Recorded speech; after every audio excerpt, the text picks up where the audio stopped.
Yeah, I mean, a lot of sentiments have been expressed, such as Syrian-led smooth transition, unified Syria, although we are seeing it being dismembered before our eyes and so on. But nobody speaks of the Israeli attacks. 300, they struck 300 military sites. So why is that? Why are you not talking about what Israel is doing to Syria, what it has done to Syria in the last 24 hours? So Destroyed the Navy, destroyed all the Air Force. It did all that. Is the purpose, and that's my question, is the purpose to have a demilitarized Syria?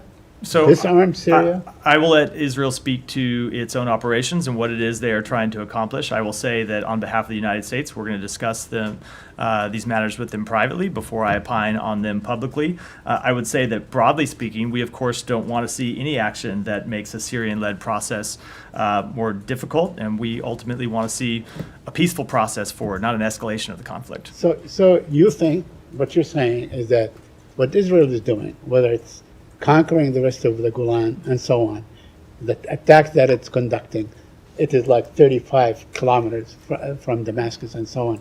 That is a private matter? So is that a private? Is that an Israeli decision? No. So first of all, let me just point out, with respect to the location of Israeli forces, and I'm not attesting one way or the other. I know there are conflicting claims about where they are, and they have strenuously denied that they are close to Damascus. They have said that they are in the their forces on the ground are in the buffer zone, and I spoke to this at length yesterday. But when it comes to their operations, I think it's appropriate for us to speak to them privately first, ascertain what it is they're doing, before we opine on that publicly. They're a close ally of ours, and that's what we're going to do. Yeah, but just one more on this.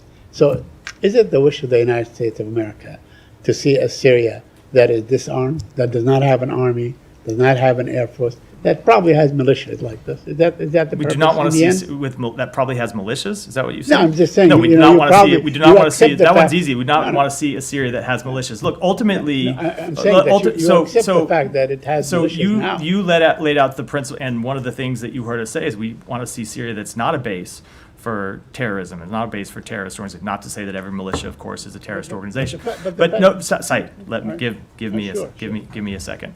We have outlined the principles that we think ought to guide Syria as it goes forward.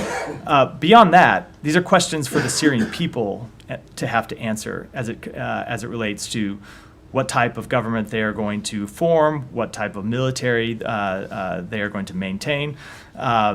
And when it comes to the actions that Israel has taken over the past 24 hours, like I said, let us have these conversations with them privately. I know that this is obviously not our last press briefing that we are going to hold in the Department of State. We will have more to say at a later time. Question on this point.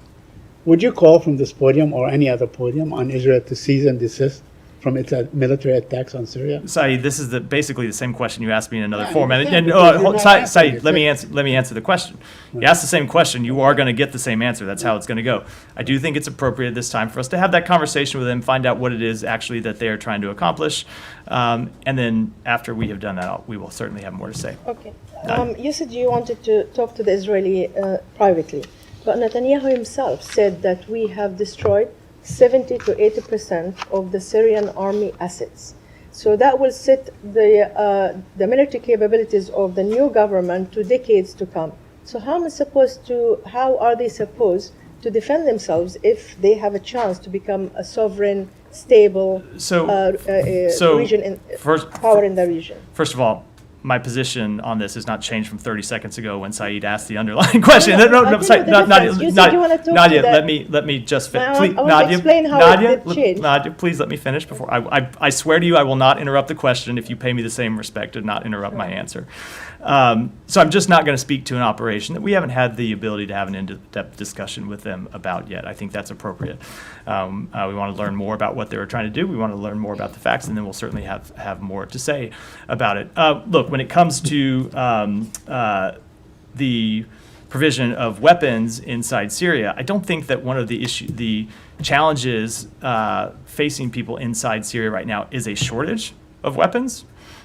Inside Syria, if you look at what the civil war of the last 13 years now, If anything, there has been a surplus of weapons and munition on the ground in Syria. But that said, to respond to your question, I think it's appropriate that we take our time and assess this and have more, and before we have more to say. Okay.